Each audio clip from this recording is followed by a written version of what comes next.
प्रसिद्ध वैज्ञानिक Edison Alva बचपन से ही इतने प्रतिभावान नहीं थे।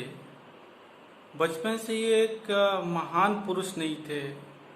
वे अपने पुरुषार्थ के माध्यम से, अपने पुरुषार्थ के बल पर कभी न हार मानने वाली भावना के बल पर वो एक महान पुरुष बने थे।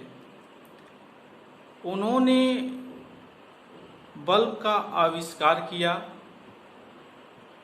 और उस आविष्कार का लाभ आज पूरी दुनिया ले रहा है। पर क्या यह सब उन्होंने इतनी सरलता से हासिल कर लिया? नहीं। इस महत्वपूर्ण आविष्कार के लिए उन्होंने एक नहीं हजारों बार इस प्रयोग किए थे और तब जाकर के कहीं उनको सफलता हासिल हुआ। उन्होंने अपनी आत्मकथा में यह भी लिखा है कि जब जब मेरा प्रयोग असफल रहा तब मुझे बहुत ही झुलझुलाहट महसूस हुआ और उसके उपरांत भी मैं कभी हार नहीं माना। झुलझुलाहट पर मैंने काबू पा लिया था। मैं उदासी और निराशा जैसे शब्द अपने पास फटकने भी नहीं देता था। बस गंभीरता से अपने काम को करता जाता था। आखिर मुझसे क्या भूल हो गई, बस यही सोचता था और धीरे धीरे वो असफलता सफलता में तब्दील हो गई। एडिसन एल्वा अपनी हर असफलता के बाद यही सोचते कि हमसे क्या गलती हो गई और फिर वो नए सिरे से अपना कार्य आरंभ करते थे।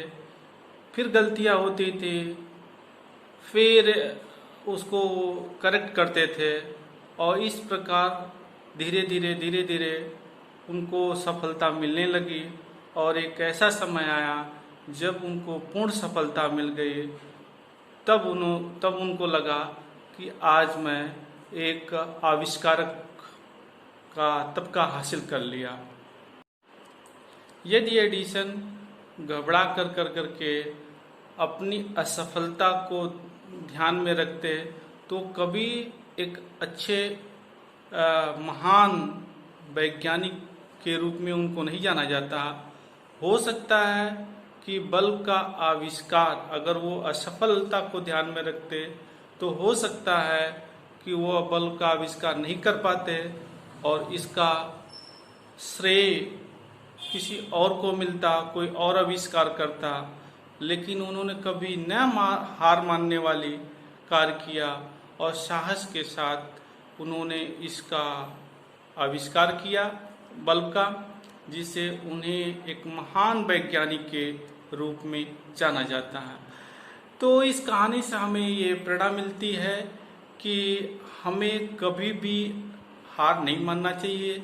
अगर कोई असफलता हमारे हिस्से में आ गई है तो हमें नए सिरे से मन लगा करके एक दृढ़ प्रतिज्ञा के साथ कार्य करना चाहिए। सफलता आपका अवश्य कदम चूमेगी।